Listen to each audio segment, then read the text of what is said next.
आखिर अंगराज कर्ण का कवच कितना शक्तिशाली था। क्या होता अगर भगवान श्री कृष्ण कर्ण पर अपना सुदर्शन चक्र चला देते? क्या कर्ण इसे रोक पाते या फिर कृष्ण का सुदर्शन चक्र दानवीर कर्ण के कवच को भेद देता? आइए जानते हैं, लेकिन उससे पहले यदि आप हमारे चैनल पर नए हैं तो चैनल को सब्सक्राइब करके बेल आइकन अवश्य दबाएं। कहते हैं सुदर्शन चक्र का निर्माण भगवान शिव ने किया था और भगवान विष्णु ने भगवान शिव की कई वर्षों तक तपस्या की और भगवान शिव ने प्रसन्न होकर उन्हें वरदान मांगने को कहा और वरदान के रूप में उन्होंने उनका सुदर्शन चक्र मांग लिया। फिर भगवान विष्णु ने ये चक्र देवताओं के द्वारा अपने अवतार परशुराम के पास ले जाने को कहा और परशुराम ने ये चक्र अपने अंश अवतार भगवान कृष्ण को दे दिया। इस तरह मिला था भगवान कृष्ण को महाशक्तिशाली सुदर्शन चक्र। सुदर्शन चक्र इतना शक्तिशाली था जिसके सामने कोई भी असुर दानव दैत्य टिक नहीं सकता था और इसका निर्माण भगवान शिव ने किया था, इसलिए इसे सिर्फ भगवान शिव का त्रिशूल ही रोक सकता था। वहीं अगर क्या होता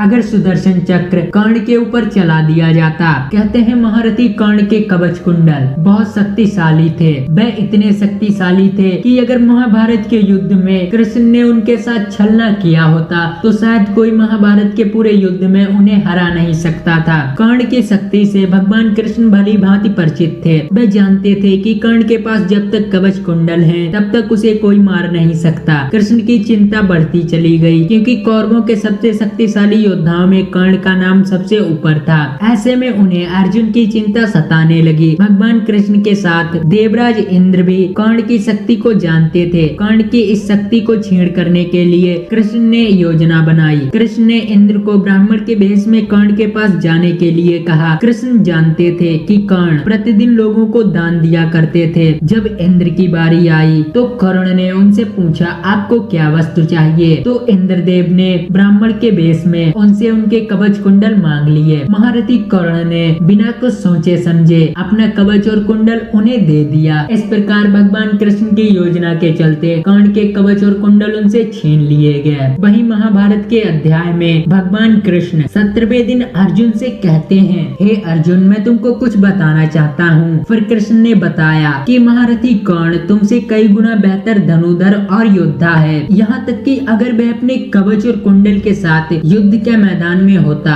तो उसे कोई परास्त नहीं कर सकता था। यहाँ तक कि इंद्रदेव भी यदि कर्ण अपने कवच के साथ युद्ध भूमि में होता तो देवता यहाँ तक कि उसे मेरा सुदर्शन चक्र भी कुछ नहीं कर सकता था, क्योंकि उसका कवच अमृत का बना था। इसलिए मेरा सुदर्शन चक्र भी उसके कवच को नहीं काट सकता था। तो दोस्तों, इस तरह भगवान कृष्ण ने खुद बताया कि कर्ण का कवच और कुंडल इतने शक्तिशाली थे जिसे भगवान कृष्ण का सुदर्शन चक्र भी नहीं काट सकता था। अगर कृष्ण अपना सुदर्शन चक्र कर्ण के ऊपर चलाते तो उनका सुदर्शन चक्र भी विफल हो जाता। तो दोस्तों, आज की ये जानकारी आपको कैसी लगी हमें कमेंट में जरूर बताएं और यदि आप हमारे चैनल पर नए हैं तो चैनल को सब्सक्राइब करके बेल आइकन अवश्य दबाएं।